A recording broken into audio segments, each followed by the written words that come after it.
Hi, everyone. Well, it sounds like you have some excellent ideas for volunteer placements. And there's such a wide variety that I think you are going to be um, uh, very lucky in learning from each other because every one of you, um, in the course of our forum discussions, is going to have access to information about each person's volunteer agency. And so it's going to be um, a wealth of information for everyone. Um, so here are just some of the things that you mentioned. Ashley and Tasha, you're working for disabled students programs in College of the Redwoods. And Tasha, you talked about creating support groups and identifying resources and learning how to use these resources. Susanna, you're volunteering at Lake County Hospice. That sounds like it's going to be a wonderful experience. Maribel, you mentioned the United Samaritans Foundation, offering basic services, food, clothing, hygiene, etc. And you'll be alternating between the clothes closet and the food truck. And that sounds wonderful. Melissa, you described Reach Out Morongo Basin, matching volunteers with seniors and folks with disabilities, and providing basic and very needed services like shopping, visiting, helping with personal business, minor home repairs, yard work. That sounds wonderful. Rachel, Hands in the Community. So that is, I understand, an umbrella agency over 5 different sub-agencies, and it provides assistance to disabled folks and elderly folks and low-income based families, and it also has an after-school program. Nicole, you're working with alcohol drug care services, and Rebecca, also you're working with alcohol and other drug services in Lake County. This is, as you describe it, a court-ordered program that offers groups and one-on-one counseling. And Amber, working for Food for People, you sound very excited about it. It's a wonderful organization. You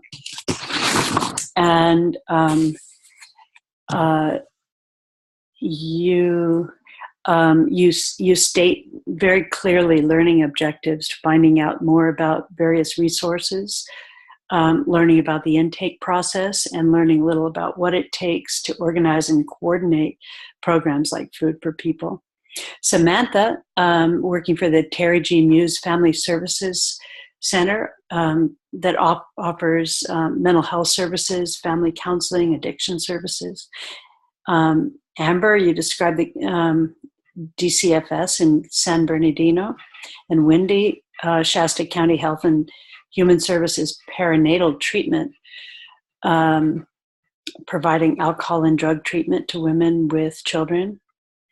And Tanya, Redwood Group Community Services here in there in Mendocino.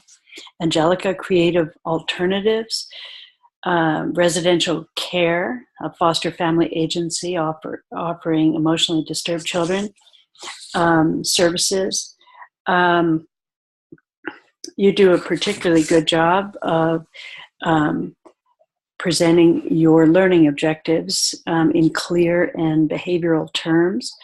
You say you are going to learn and describe in depth all the services the agency provides, explain the structure of a typical counseling session with a social worker, explain the process and expectations needed to be an actual social worker for the company. Those are very clear learning objectives, and that's helpful. McCall, you're describing an experience working for Pacific Union Elementary School. Congratulations on doing all the preliminaries. They're extensive. And Jamie, you're going to do a parenting support group. All of these are wonderful ideas. And I understand some of you are still struggling to secure a placement, but keep at it. You will find something. It's very important now to focus on making sure that you have supervision and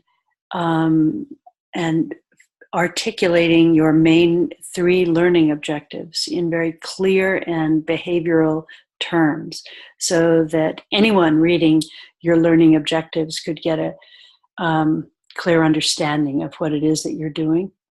Also, as you're designing your volunteer experience, make sure that you include any hours you're spending training, and make sure that you include any hours you're spending also in supervision. So you should get credit for every one of those hours you do in training or supervision related to your learning volunteer experience. So you're well on your way, and I particularly appreciate the way that you're supporting each other and giving each other ideas. I want to remind everybody that I'm right here. I'm available. You can often find me in the Sakoko Writing Lab. I keep my headphones on when I'm working. So feel free to reach out. Don't be a stranger. And I look forward to our next conversation.